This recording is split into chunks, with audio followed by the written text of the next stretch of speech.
Hey, it's Dr. Mike Nelson here, and the number one question I get on HRV once people understand the basics of HRV and start using it a little bit, then is how do I increase my heart rate variability?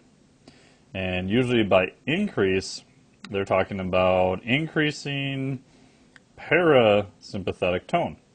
So as you know, the sympathetic side is the stress side of the equation, just like the gas pedal on your car. As you increase sympathetic stress, what we see is an increase in acute heart rate. However, fine scale variability, as measured by heart rate variability, goes down. As you increase parasympathetic tone, or what's called vagal output, vagal tone, this is like pushing down on the brake of the car. As you push down on the brake of the car, you'll see a decrease in acute heart rate. Will get lower, and your HRV will go up. Now, in general, this has been more associated with recovery, which is true, but there's a couple of caveats with that. We want a balance of both parasympathetic and sympathetic. Both of them are important. It just depends upon the context that we're looking at, which again, I go into detail in the HRV education course. So all those things are useful, but we're not going to spend a ton of time on them now. So here's a very simple analogy to get back to our question about how do we increase heart rate variability. And before we address that, the main question then is, why is increasing HRV generally a beneficial thing? Like I said before, it's generally a marker of recovery. In general, if my HRV is better, I'm more recovered. Therefore, I can do more volume, can generally handle more intensity of work. This could be effort or percentage of 1 rep max, how much load or weight that you lift, which again is going to get you closer to your goals and greater gains.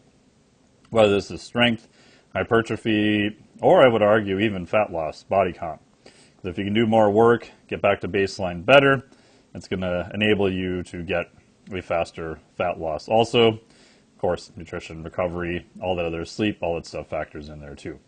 So in general, if we can get a greater HRV, overall, that's generally going to be better. So here's the best analogy I found for this. So if this is our container of water here, as an analogy, and our recovery capacity is the amount of water that is in said container here. Now, most people would think, okay, we just want to increase and put more water in the container. So if I wanted to think about this, we could think about just having a larger container over time. A larger container at the same level is going to be able to hold more water.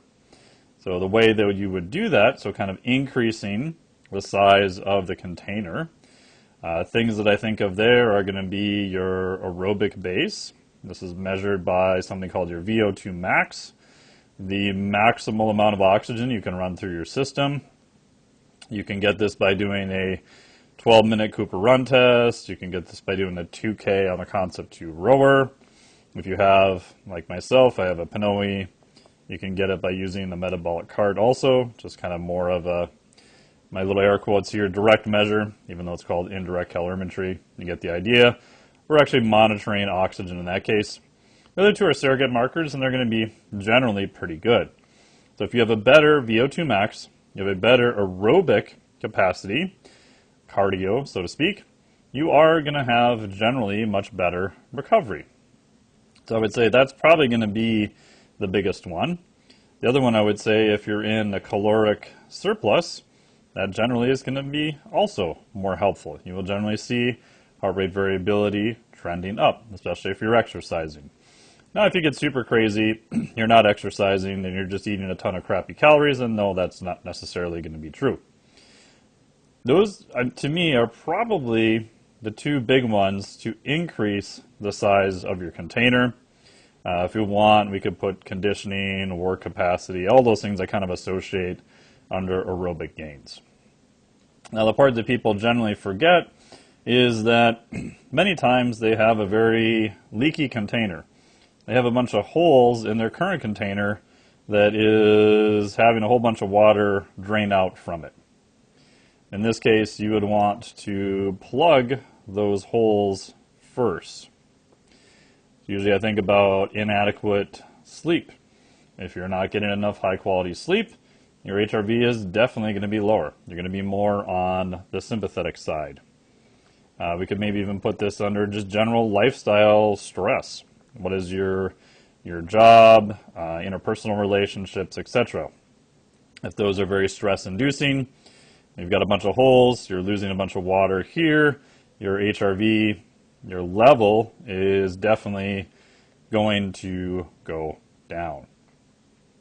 Other things we can think about, caloric deficit would be here also.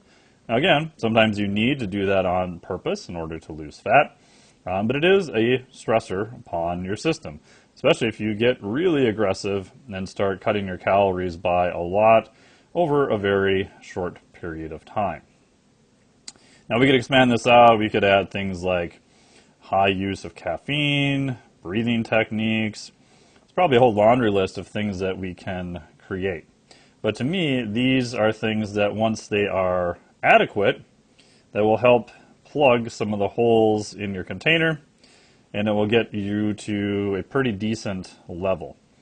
So once you have reached that level, then you probably just need a bigger container overall. Now the reality is you can do both of these things simultaneously. So when I look at someone and I look at their heart rate variability, you may find that they are having a hard time with recovery. Their HRV is lower chronically than what we would want. Lower HRV means they are more on the sympathetic stress side. They're hanging out there. I'm thinking about this in one, what are some things we can do to reduce the leaks from their bucket, fixing their sleep, fixing their lifestyle, getting some low intensity movement, maybe not being so aggressive with their caloric deficit, not having huge amounts of caffeine all the time, maybe viewing of light in the morning, circadian rhythms, etc. Breathing mechanics is a big one there too. And then I'm going to monitor, or at least measure, their aerobic base. If their VO2 max is really low, let's say they're hanging out at 20 milliliters per kg per minute, which is pretty horrible. We definitely want to increase that with some aerobic and some conditioning training over time. We talked about calories. This could tend to go in either one. But if they're just trying to maintain, we're probably going to bump their calories up. Quality of nutrients will also matter too. If you want to go after these things, then I would look at the interventions in the physiologic flexibility certification. So things like that, then the next level of ways to increase the size of the container, in my opinion, be things like pH exposure, temperature. It gets into more breathing mechanics, how you manage CO2 and O2, and then also how flexible you can be on different fuels. Again, it's my biased opinion that if you increase the body's homeostatic range, via the concepts in the physiologic flexibility certification, we talk a lot in there about aerobic training, of course. It is allowing you to increase the size of the container. Therefore, you can hold more water. Your HRV goes up, and so does your recovery capacity. You are more anti-fragile, just generally much harder to kill. And then we're also going to look at things of sleep, lifestyle, caloric deficit. Maybe some supplements here have a very small effect. Make sure that you're not losing and leaking any water out of the bucket. So that's a way to think about how you can increase heart rate variability in terms of a framework in two different categories. Most people will benefit from doing a little bit from both of them. But what I've seen is some people on the lifestyle side do really good. They've got all those things under wraps, and they still can't quite figure out how to increase their HRV, so then they would need a bigger container. Some people are only focusing on having a bigger container, but it's got like 5 different holes in it, so it's still losing a ton of water. and they can't figure out why their HRV and the recovery isn't going up. So in a perfect world, you would work on increasing both of them, plugging all the holes in the bucket so you're not losing any water, and then increasing the size of the bucket over time to hold more water so that you are increasing your recovery capacity. Thank you so much.